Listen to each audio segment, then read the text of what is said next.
హక్కులను పెట్టుబడి దారులకు కట్టబెడుతున్న కేంద్ర ప్రభుత్వం. లేబర్ కోడ్స్ అమలుకు వ్యతిరేకంగా ఉద్యమం. డిసెంబర్ 7-9 తేదీల్లో మెదక్లో సిఐటియు తెలంగాణ రాష్ట్ర 5వ మహాసభలు. సిఐటియు రాష్ట్ర అధ్యక్షులు చుక్కరాములు. కార్మికుల హక్కులను పెట్టుబడి దారులకు కట్టబెడుతున్న కేంద్ర ప్రభుత్వంపై, కేంద్ర ప్రభుత్వం అమలు చేస్తున్న లేబర్ కోడ్స్ వ్యతిరేకంగా ఉద్యమం చేస్తామని. డిసెంబర్ 9-7 తేదీల్లో మెదక్లో సిఐటియు తెలంగాణ రాష్ట్ర 5వ మహాసభలు నిర్వహిస్తున్నామని సిఐటియు రాష్ట్ర అధ్యక్షులు చుక్కరాములు తెలిపారు. ఈరోజు మెదక్ జిల్లా కేంద్రంలో నిర్వహించిన సిఐటియు మెదక్ జిల్లా విస్తృత స్థాయి సమావేశ సిఐటియు మెదక్ జిల్లా అధ్యక్షురాలు బాలమణి అధ్యక్షతన నిర్వహించిన సమావేశానికి హాజరైన సిఐటియు రాష్ట్ర మహాసభల ఆహ్వాన సంఘ చైర్మన్ చుక్కరాములు మాట్లాడుతూ, కార్మికుల సమస్యలపై పోరాటాలు నిర్వహిస్తున్న సిఐటియు తెలంగాణ రాష్ట్ర 5వ మహాసభలు డిసెంబర్ 9-7 తేదీల్లో మొదటిసారిగా మెదక్ జిల్లా కేంద్రంలో నిర్వహిస్తున్నామని తెలిపారు. కార్మికులు పోరాడి సాధించుకున్న హక్కులను కేంద్రంలోని బీజేపీ ప్రభుత్వం తుంగలో తొక్కుంటుందని అన్నారు. కార్మిక చట్టాలను మర్చి పెట్టుబడిదారులకు ఆడిగం చేయడానికి కేంద్ర ప్రభుత్వం ప్రయత్నాలు చేస్తుందని అన్నారు. పని గంటలు పెంచి కార్మికులపై భారాలు వేస్తున్నారని అన్నారు. కాంట్రాక్టు కార్మికులకు కనీస వేతనాలు అమలు చేయడం లేదన్నారు.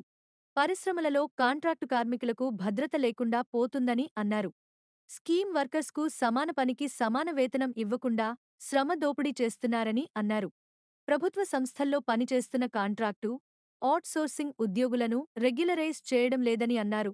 మెదక్ జిల్లాలో మొదటిసారిగా సిఐటియు రాష్ట్ర మహాసభలు నిర్వహిస్తున్నామని తెలిపారు.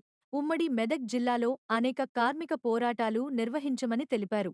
రాష్ట్ర మహాసభల సందర్భంగా కార్మికుల, ఉద్యోగుల సమస్యలపై సెమినార్స్ నిర్వహిస్తున్నామని తెలిపారు. మహాసభల సందేశాన్ని జిల్లాలోని ప్రతి కార్మికునికి చేరవేసేందుకు కృషి చేస్తున్నామని తెలిపారు. మహాసభల జయప్రదం కోసం జిల్లా ప్రజానికం, కార్మికులు, ఉద్యోగులు, శ్రేయోభిలాషులు సహాయ సహకారాలు అందించాలని కోరారు. అంగన్వాడీ, ఆశా, గ్రామ పంచాయతీ, మున్సిపల్, మధ్యాహ్న భోజనం రంగాలతో పాటు ఇతర రంగాల కార్మికులకు అనేక రకాల పనులు చేయిస్తూ పని భారాన్ని పెంచుతూ సరైన సమయంలో వేతనాలు రాక తీవ్ర ఇబ్బందులకు గురవుతున్నారని, వెంటనే పెండింగ్లో ఉన్న వేతనాలను చెల్లించాలని ఆయన డిమాండ్ చేశారు. ఈ కార్యక్రమంలో రాష్ట్ర ఉపాధ్యక్షులు జె. మల్లికార్జున్ ఆడివయ్య, ఎన్పీఆర్డీ రాష్ట్ర కార్యదర్శి, సిఐటియు జిల్లా కార్యదర్శి ఏ. మల్లేష్, జిల్లా ఉపాధ్యక్షులు ఏ. మహేందర్రెడ్డి, కోశాధికారి నర్సమ్మ, బస్వరాజు, గౌరీ, కడరి నాగరాజు, సంతోష్, నాగేదరెడ్డి, ప్రవీణ్, పరిశ్రమ నాయకులు బాలేష్, తిరుపతి రమేశ్, జాఫెన బేగం, వ్యవసాయ కార్మిక సంఘం జిల్లా కార్యదర్శి కె. మల్లేష్, మున్సిపల్ కార్మికులు శోభ, ఎల్లమ్మ, నరసింహులు తదితరులు పాల్గొన్నారు. విధానాన్ని కాపాడడంలో సిఐటియు అగ్రభాగాన ఉండి పనిచేస్తూ ఉంది.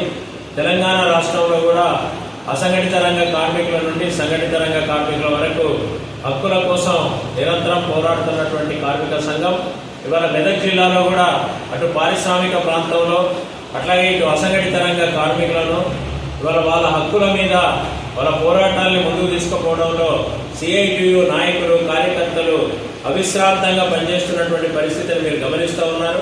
ఈ నేపథ్యంలో ఇక్కడ జరుగుతున్నటువంటి మహాసభలు జయప్రదం చేయడం కోసం మీ సహకారం అర్థిస్తూ ఉన్నాం. అట్లాగే 33 జిల్లాల నుండి కూడా కార్మిక యోధులు ఇక్కడికి రాబోతా ఉన్నారు.